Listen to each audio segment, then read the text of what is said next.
Yeah, yeah, for sure. That's definitely something I would.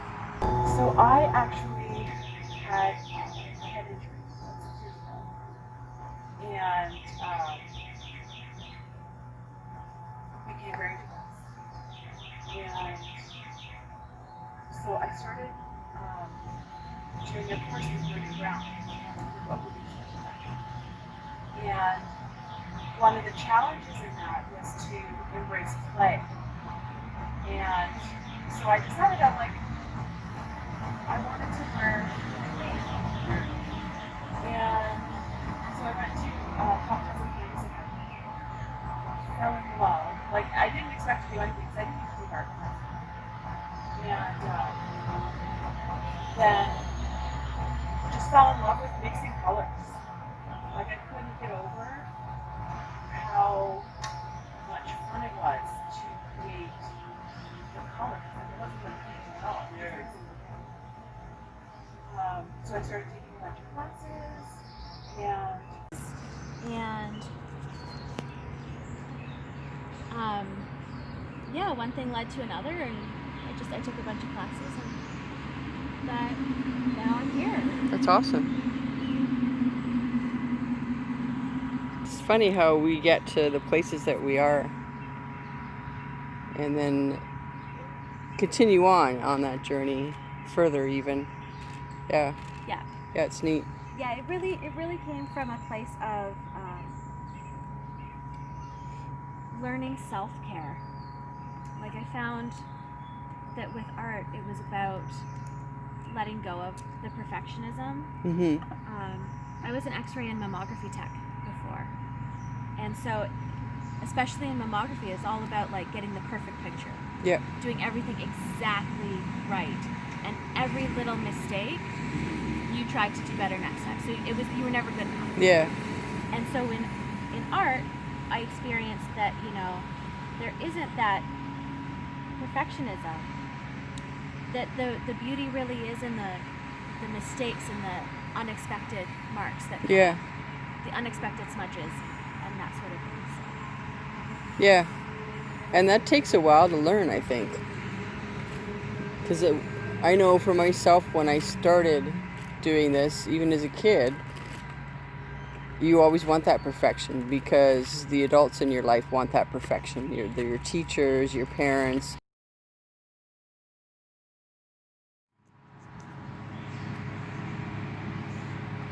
So there's a lot of people trying to start themselves out into the art world these days. Young and old, actually. I see people of all different ages, different demographics. Is there anything that you would advise them that they might want to use to help them focus what they're doing? To help focus, like in... Or do you think focus is even important when you're first starting out? Yeah, I think just go for it. But I mean, focus is also where I struggle. So it's not the best to ask about focus. I need more focus. But no, I think, follow your, like what speaks to you, rather than trying to figure out what other people are going to want. Mm-hmm. I think that's really important, because analysis paralysis is real, and you can totally get caught up in trying to figure out what other people want. Yeah. And then you're not being true to yourself, so it's not enjoyable anymore. Yeah. Art is about being yourself and about expressing yourself, and it's not about other people. Exactly. So that would be my advice, is just, stay true to yourself. Don't worry about the masses, because you'll find your people when you do your thing. Yeah. No, I agree. And I struggled with that for the first while, because there is advice out there that says that you need to focus on one thing and become something that is sellable. Artworks that's sellable. The trend that's going on in these days. But when you try to do that and it's not who you are, then suddenly art's not fun anymore. Yeah. And it doesn't give you what it gave you before. Absolutely. Yeah. And it's not like I feel like, and I mean I'm still pretty new, but I feel like people get energy off of paintings. So they're not necessarily buying the painting specifically for how it looks, but for how it makes them feel. Yeah. And if you're not feeling it, they're not feeling it. Then your feeling, your emotion, the sense of joy that you have with the painting goes with the painting. And people will see it and they'll be like, oh, like I just love it, and they won't know why. Yeah.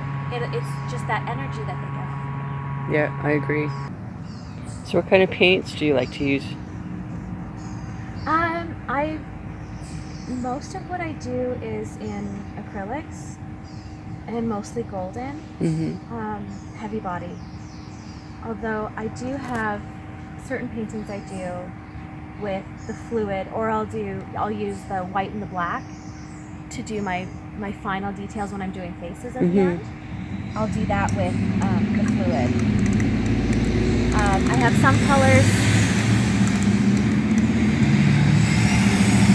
Some colors that I use are Holbein, and some that I use are Liquitex.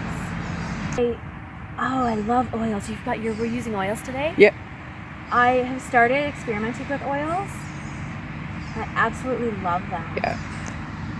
But the dry time makes me a little bit nuts. The dry time is my favorite part though, because you can play with it. Yes. I love it when it's still in action. Yeah. But when it's, I'm not patient waiting for it to be done. I love the unpredictability. Yeah. And I love being able to change my mind in a second and be like, oh, like instead of doing this, I'm going to change the color entirely. Yeah. Whereas with oils, you really do, like you said, have to plan it out a bit more and think about how everything's going to blend. Yeah. Yeah.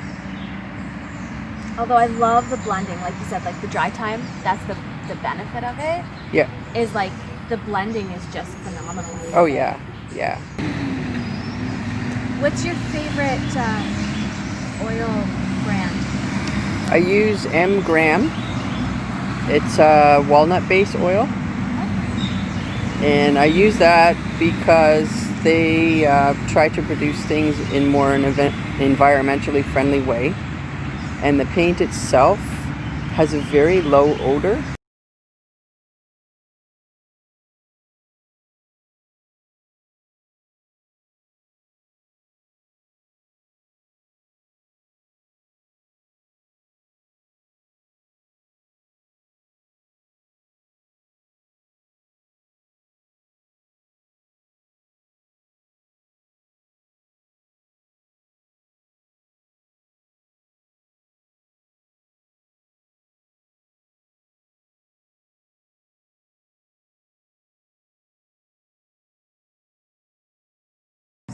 That's a key thing. We got camping plans next weekend. You know, for somebody you say you've never done this before outdoors, like this is pretty awesome. Oh, thank you. I love it. I'm just See, this is what we were talking about. We always put ourselves thinking, I don't know what I'm doing. I can't do this, but we just sit down and do it. When it's that letting go of Exactly. what you expect it to look like and just have some fun with it. Having no expectations.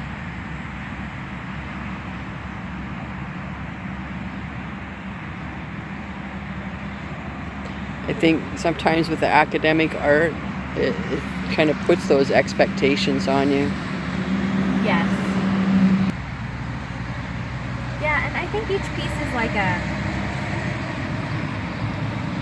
every part of our lives we've got something different to add to what we're doing. Like it's all a learning experience. It's all worth it.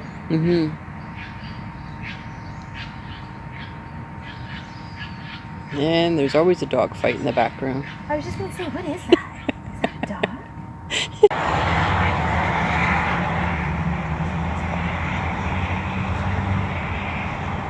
So one of my favorite artists, or I shouldn't say favorite, one of the artists that I follow very closely is Donna Downey. And I went to her studio in October. And at that point in time, I had barely painted for like months, barely able to pick up a brush. And I would just sit and like stare at my work, and I couldn't figure out what to do with it. Was there a reason for that, or you didn't really know? I just felt stuck. I felt like what I was supposed to be painting didn't inspire me, and I didn't know what was next. And I don't know. I was just kind of stuck, and I was wanting to get into oils, but afraid of oils.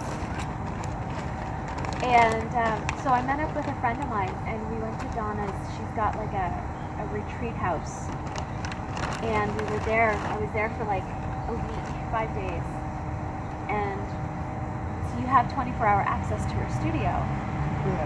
And I felt so energized while I was there, and I woke up early and I painted. I was the last one to go to bed, and I was just painting constantly. I finished 9 paintings that week, which is unheard of for me, because usually like I would do something for an hour and then I'd leave it, and then I'd come back to it a couple days later and work on it again. And I'm pretty sure I got 9 paintings, and 3 of them were big. 2 of them I actually ended up leaving there so that they could dry, and then we picked them up in February. But I just remember, like, there was a freedom. It went back to that very beginning for me, where there was no expectation.